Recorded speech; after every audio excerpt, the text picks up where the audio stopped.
2017.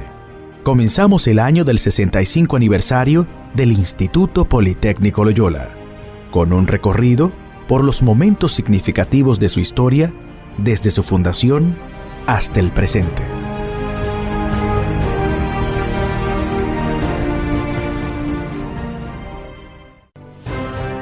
Presentamos Huellas, un programa dedicado a nuestros antiguos alumnos.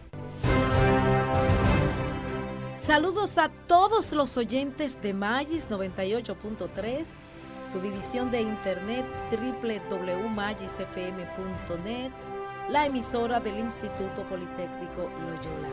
¡Feliz Navidad! Gracias por acompañarnos en este programa dedicado a nuestros antiguos alumnos. Gracias por estar en Huellas. Nadie cambia tan radical ni tan contundentemente su vida como aquel que decide estudiar. Permanentemente estar en contacto con los cambios, las nuevas tecnologías que permiten que los seres humanos puedan vivir en un mundo mejor.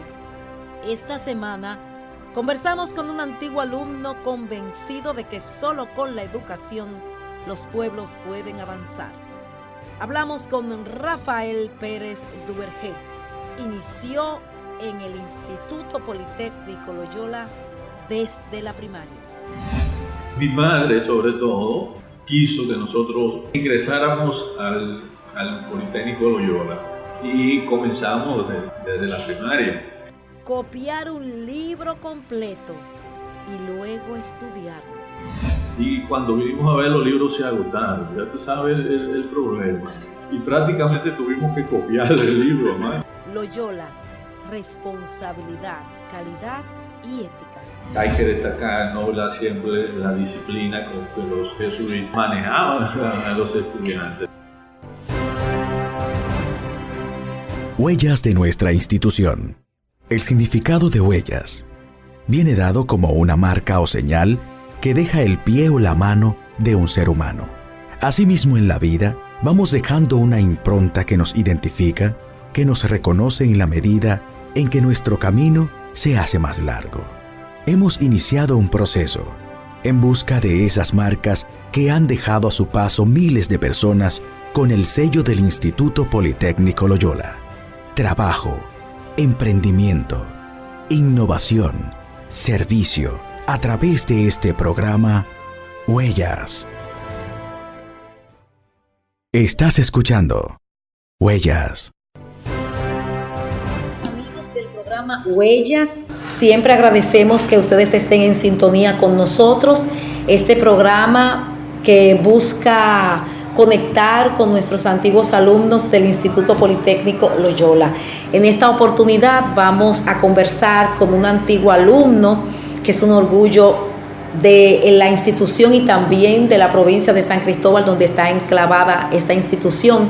Es el ingeniero Rafael Pérez Duvergé, muy conocido en toda el área agrícola de investigación de la República Dominicana, y actualmente es el director del IDIAF aquí en el país. Con él vamos a conversar. Agradezco de verdad, ingeniero, que yo sé que usted tiene muchos compromisos y nos ha cedido este espacio para nosotros conversar con usted acerca de su experiencia mientras fue estudiante del Instituto Politécnico Loyola. Lo primero, usted viene al Politécnico porque algún familiar le sugirió venir o porque usted conocía del Instituto Politécnico. Bueno, antes que nada, muy buenos días, y para mí es un placer acudir a esta entrevista, y haciendo cosas que sean para el Politécnico Loyola o relacionadas con el Politécnico Loyola, siempre estamos a la disposición y cuenten siempre con nosotros, ¿no? Pues mira, te puedo decir que yo inicié mis estudios preprimarios, claro, en escuelas, en la época, ¿no?, ya hace bastante tiempo, ¿no?, en escuelas caseras, ¿no?, vamos a decir así, escuelitas que tenían algunas educadoras de la provincia. Yo recuerdo una la que yo me empecé, que señalaba la profesora Pinina, les decía, y ahí comenzamos nuestros primeros estudios preprimarios. Así era como se empezaba en esa época, ¿no? Después de culminar un ciclo, vamos a decir, preprimario, alfabetización, aprender a leer, mi madre sobre todo,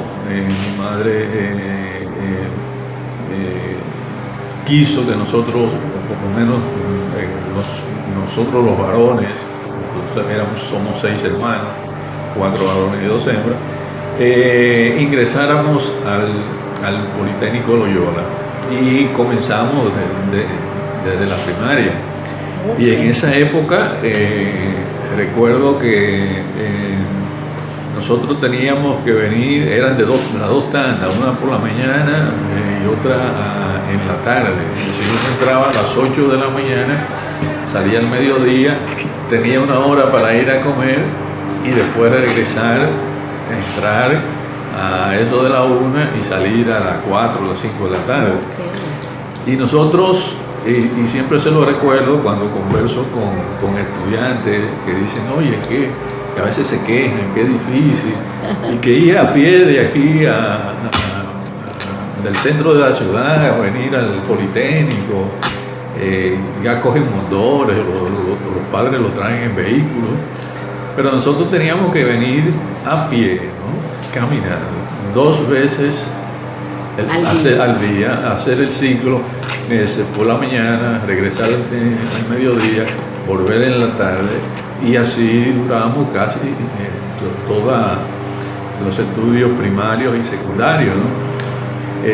Ya después, yo en la carrera técnica me dediqué en el área de agronomía, un poco contrario a la voluntad de mi papá. Mi papá era militar, y él quería más que todo que yo me dirigiera a una carrera técnica, ¿no? Yo le dije, no, me gusta la agronomía, me voy a entrar a la carrera de agronomía. Pero eran tiempos en que uno hacía un gran esfuerzo para poder estudiar, ¿no? con ese siglo. Inclusive algunas veces yo tenía que ir a llevarle la comida o la cena a mi padre, que estaba establecido en la fortaleza, y cuando él no podía ir a la casa, yo primero tenía que ir allá, después coger aquí, y después volver a recoger la cantina, y volvíamos otra vez a la casa. Era un gran esfuerzo. Y te puedo decir, de esos años, el gran, yo diría, y que todavía persiste, el gran elemento distintivo del Politécnico Loyola fue siempre la disciplina con que tenían que cumplir los estudiantes de la institución. Yo creo que eso, yo te podría decir que casi todos los egresados con los que yo he conversado, con los que siempre tengo contacto, siempre lo destacan como un elemento fundamental. Asimismo también la calidad de la educación, ¿no? Que desde esa época ya se contaba con profesores muy calificados. En esa época el Politécnico se empezó por ejemplo, en el área técnica de agronomía, inclusive con profesores traídos de fuera, ¿no? Principalmente de España, y que le imprimieron una calidad a la enseñanza que hoy podemos decir que todavía persiste en el Politécnico Loyola, pero eso viene desde muy lejos. Y por eso todos los egresados del Instituto Politécnico Loyola, tanto en el área de agronomía como en el área técnica, siempre se han destacado por su profesionalidad, su ética y la disciplina, ¿no? La responsabilidad. Ingeniero, usted me contaba que su papá quería que usted estudiara una carrera técnica, usted decidió estudiar agronomía. ¿Por qué agronomía? ¿Qué le llamó la atención para usted estudiar agronomía? Desde pequeño nosotros siempre tuve mucho contacto con la parte, con la naturaleza, el campo, ¿no? Y eso me atrajo mucho, ¿no? ¿Verdad? En términos de la orientación de la carrera. Además, todavía en esa época, una de las carreras en la que había más campo para el ejercicio profesional era la parte de la agronomía. Es decir, eso era una época en que la agricultura comenzaba, es decir, vamos a decir, la agricultura técnica comenzaba a expandirse, y que después de la caída o de la muerte de Trujillo, del dictador Trujillo, se aceleró ese proceso de desarrollo, y había un amplio campo de trabajo, ¿no? de aplicación. Y eso en cierta medida también influyó en la decisión que yo tomaba. Conocía también a algunos estudiantes ya de grado más avanzado que estaban en esa carrera, y algunos compañeros de trabajo casi de manera conjunta decidimos estudiar agronomía. Cuénteme de sus profesores. Déjeme irme de nuevo a la parte de la primaria. ¿Usted recuerda alguno de esos profesores de primaria todavía al día de hoy? Sí, profesores de mucha calidad y de mucha dedicación, ¿no? La profesora, por ejemplo, en primaria, la profesora Germania Basil, que ella nos ayudaba mucho en términos de la enseñanza en primaria. Había un profesor que recuerdo que era bastante rígido, el profesor Nova, ese de matemáticas. Ese tenía una reglita que cuando uno fallaba le daba con su regla, ¿no? Tenía otro también que era que cuando tú te ponías con alguna indisciplina en el curso te daba un jalón de oreja terrible, ¿no? Pero en esa época, a pesar de lo que se puede ver como algo extremo hoy en día, en esa época se pasaba como algo no tan duro, ¿no? ¿Verdad? En el sentido de que siempre se castigaban a aquellos que se sometían a esos castigos a gente que eran, a estudiantes que eran muy revoltosos, ¿no? Pero en general el profesor tenía una dedicación y una calidad en términos de la enseñanza muy buena. Creo que en cierta medida eso ha influido en todo el devenir, ¿no? ¿Verdad? De la enseñanza en el Politécnico Loyola. Y todavía hoy tener un hijo aquí, o tener un hijo o una hija aquí en el Politécnico Loyola se considera como casi un privilegio, ¿no? En el sentido de mucho prestigio, en el sentido de que está la calidad sobre todo de la enseñanza y la disciplina que es uno de los problemas que confrontamos en el sistema educativo dominicano, ¿no? Estás escuchando Huellas. Huellas de nuestra institución. El 6 de agosto del año 1952, el Congreso de la República aprobó el acuerdo entre el Estado Dominicano y la Compañía de Jesús. Desde el inicio de las labores, el 28 de octubre del mismo año, Su dirección ha estado a cargo de los jesuitas. Huellas de nuestra institución. Cuando vengas a nuestra institución, te sugerimos que visites el Museo de Biología Padre Julio Cicero. Tenemos una muestra de la flora y la fauna de todo el país, además de colecciones de zoología, minerales y rocas. Haz tu cita. Ven con tu familia.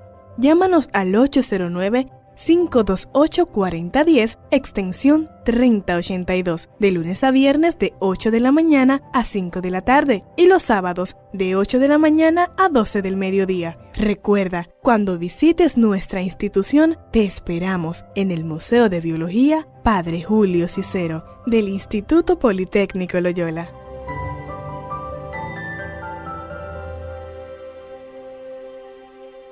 Estás escuchando Huellas. Cuénteme un poquito, espérese, discúlpeme. Ahora que usted habla de profesores, de sus profesores de primaria y sus profesores de bachillerato, primero de bachillerato, por ejemplo. Bueno, ahí había varios profesores dominicanos. Recuerdo al profesor Higinio López, un profesor que a veces uno se pregunta, que era muy serio, muy rígido en la disciplina, pero muy condescendiente, interaccionaba mucho con los estudiantes. Y mira, ese era un profesor que, a pesar de haber tenido problemas, vamos a decir así, relacionados con cosas políticas, ya al final de la dictadura, permaneció aquí bajo una protección de los padres jesuitas, ¿no? Y siempre se le guardó mucho respeto, mucha consideración. Excelente profesor. Ya también el profesor Brea, que se destacó siempre en el área de matemática. Siempre lo recuerdo porque la matemática, todo el mundo vamos a decir así, casi la odiaba, ¿no? La respetaba. Sí, no, y entonces yo recuerdo que ese profesor hacía interesante la matemática, hacía por la forma como enseñaba, ¿no? Se hacía que a uno le gustaba. Y uno fue prácticamente amando y haciéndose más abierto con las matemáticas y la física, por la forma en que yo recuerdo siempre que ese profesor enseñaba la materia, ¿no? Contrario a otros profesores que no hacían, porque siempre hay uno sí, que no hacían amar uno la materia, ¿no? Cogerle el gusto, como uno dice. Sí. Y recuerdo que había profesores que uno tenía que aprenderse un libro de 200 páginas y 300 páginas casi. Casi tenía uno que embotellársela, como decían, para poder uno salir bien en la materia, ¿no? Entonces esa ya no es la forma, ni debió ser la forma, sino que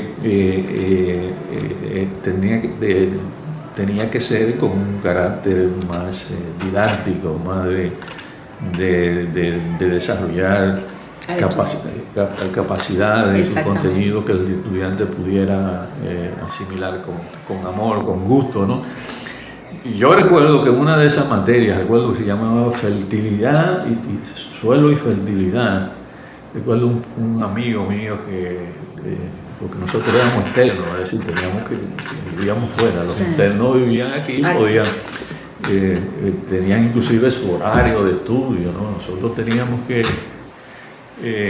a veces estudiar a la luz de una lámpara, ¿no? Y que tuvimos que había un libro, ¿no?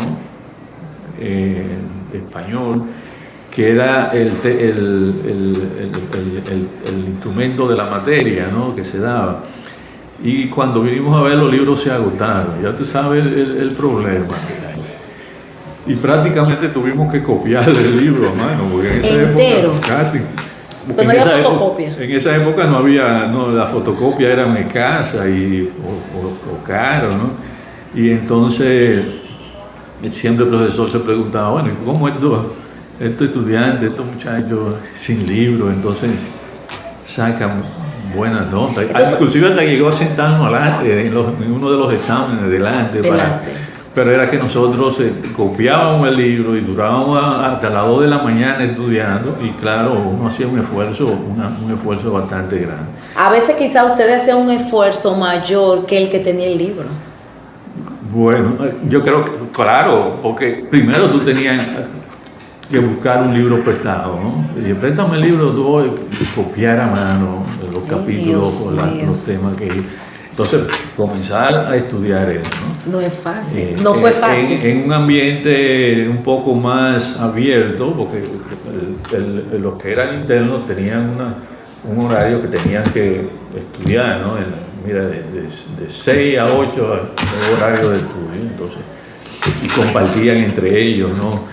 Se explicaban, se ayudaban. Los que estábamos fuera éramos uno o dos, y entonces teníamos que dedicar bajo esas condiciones mucho más tiempo. Pero el desarrollo, yo diría, profesional era bastante bueno, siempre por la calidad de los estudiantes, ¿no? Ingeniero, los estudiantes de agronomía, yo todavía los escucho. Creo que con botánica, que tienen que aprenderse, es en botánica, que tienen que aprenderse los nombres de técnicos, todo. Sí, no. Cuénteme de esa materia. ¿Usted no tuvo ninguna dificultad en esa materia? Bueno, déjame decirte, la materia, la botánica general y sobre todo después la sistemática, la daba el profesor Marcano, ¿no? Y después se involucró también el profesor Cicero, que ambos ya fallecieron. Eran duras, esas eran de las materias duras de botánica, ¿no? Y no siempre se pasaban si sacaban un alto grado en una de esas materias no era fácil. Pero eran profesores que, como te digo, le gustaba la enseñanza de esa materia, ¿no? Disfrutaban. Y cuando uno entraba a la sistemática, había que aprenderse los nombres latinos, ¿no? Que se usa en la clasificación de las plantas, es decir, un nombre que indica el género, la especie, la familia, y entonces tú tenías que conocer una gran cantidad de nombres de diferentes familias, distinguirlas, pero que eso tenía que ser así porque a nivel internacional es la única forma, es el lenguaje universal de tú conocer qué planta es esta, ¿no? Distinguir, clasificar las plantas en función de su género, de su especie, y se impartían también laboratorios tanto de gabinete como también de campo, es decir, salíamos pero lo que uno más disfrutaba siempre eran las prácticas, ¿no? En el campo. La práctica en el campo, que uno establecía siembras, ensayos, y también todo el ambiente que se vivía en esa época era un ambiente muy sano. Nosotros, en términos del ambiente estudiantil, era una franca camaradería con todos los que estaban en el mismo curso o en otros cursos, en otro nivel. Yo creo que eso siempre fue una característica importante dentro de la institución.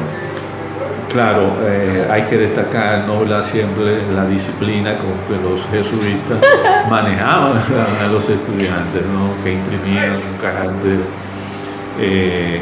disciplinario, una disciplina muy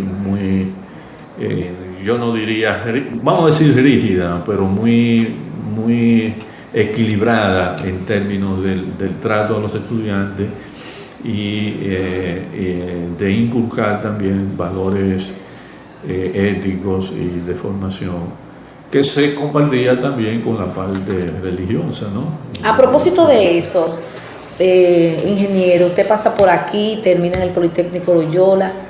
Sí, ¿qué cosas usted sacó del Politécnico Loyola para su vida como profesional y que aún le sirven en su vida? Mira, sin lugar a dudas, la parte de la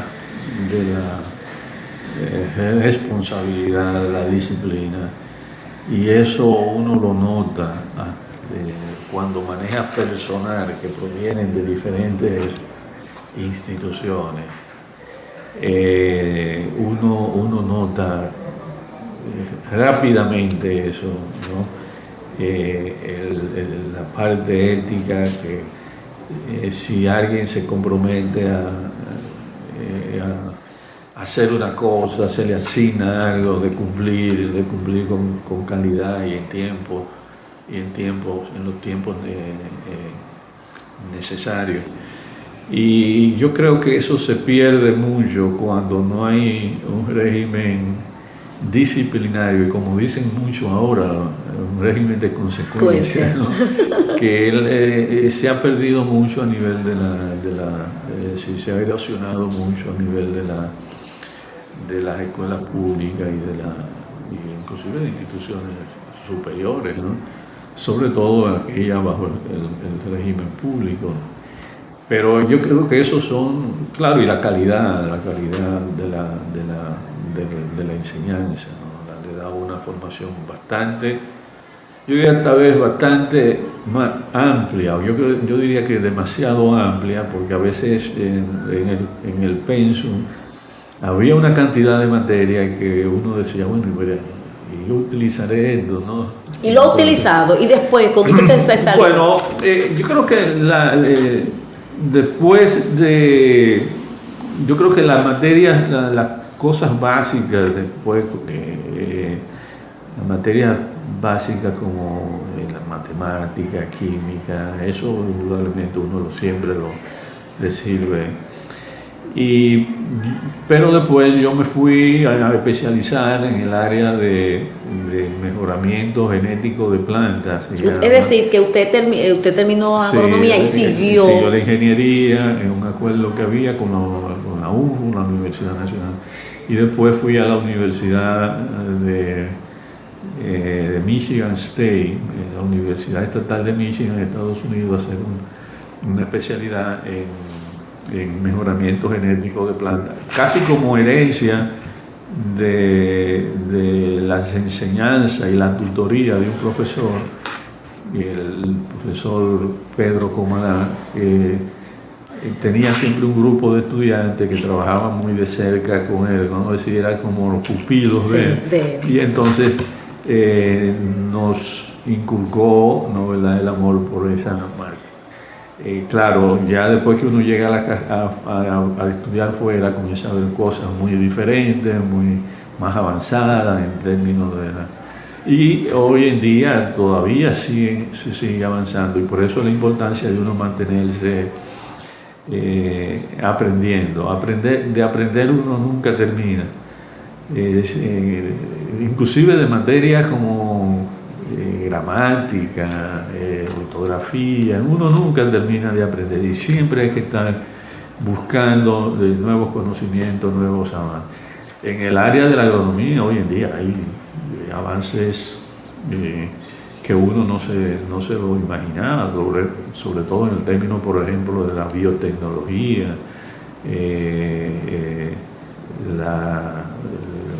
desarrollo de nuevos instrumentos que facilitan el análisis por ejemplo, de suelo, de las propiedades físicas y químicas del suelo, los temas relacionados con la calidad. Ahora, son temas emergentes que uno, a pesar de haberse formado en otra época, uno tiene que estar cayendo de detrás para seguir aprendiendo siempre. Es decir, nunca puede darse uno por satisfecho en términos de no, ya yo lo sé todo, ¿no? Eso es mentira. Uno sabe todavía un poquito de los avances que se han logrado a nivel global, a nivel mundial. Oye, todavía estamos como país en su desarrollo muy lejos, y eso implica que hay muchas cosas que nosotros tenemos que aprender, que seguir aprendiendo. Ingeniero, de verdad que le agradezco esta entrevista, haber venido hasta nuestra institución. De verdad que con cada entrevistado nosotros aprendemos algo. Y definitivamente siento en usted una gran pasión por la agronomía, por todo lo que tiene que ver con el planeta, porque finalmente el que ama la agronomía también ama el planeta, ama la gente, y sobre todo esta parte que usted nos cuenta al final, de que hay que seguir avanzando, de que hay que estudiar, de que lo que usted estudió ayer, hoy hay que revalorar de nuevo y volver a estudiar. Eso es así, y en términos de la carrera de agronomía es lo primero que uno hace cuando se despierta, ¿qué? Bueno, buscar qué desayunar. Exacto, eso es alimento. Eso proviene, ese es alimento. Y uno de los grandes desafíos que tenemos, por ejemplo, a nivel del mundo y sobre como país, esta isla ya tiene que buscar alimentos, viéndolo como isla, ¿no? Santo Haití, República Dominicana, alimentos y otros productos derivados de la agricultura para más de 20 millones de habitantes. Y para el 2050 esa población aumentará significativamente, es decir, que cada día se hace más importante buscar nuevas formas de producir alimentos, de fortalecer la seguridad alimentaria y la nutrición, es decir, que implica la producción de alimentos de calidad. Y eso no se tiene que lograrse con nuevos avances tecnológicos y nuevos conocimientos. Lo mismo podríamos decir de la carrera técnica, ¿no? Es decir, el desarrollo de nuevos equipos, por ejemplo, los avances en la telefonía, en la informática, son cosas que en aquella época se consideraban un sueño. Tener un teléfono celular y tener la capacidad de enviar documentos, mensajes, eso eran sueños que uno en esa época no se lo imaginaba, ¿no? Entonces todo eso ha logrado grandes avances y que continúan, y todo descansa en la inversión que hacen los países en una cosa fundamental: educación. Si un país quiere desarrollarse, tiene que tener educación. Estás escuchando Huellas. Hasta aquí nuestro recorrido de hoy. El próximo sábado les esperamos con otras historias reales, con otras huellas. Hemos presentado Huellas, un programa dedicado a nuestros antiguos alumnos. Magis te escucha. Llámanos 809-528-1357 o comparte tus comentarios en WhatsApp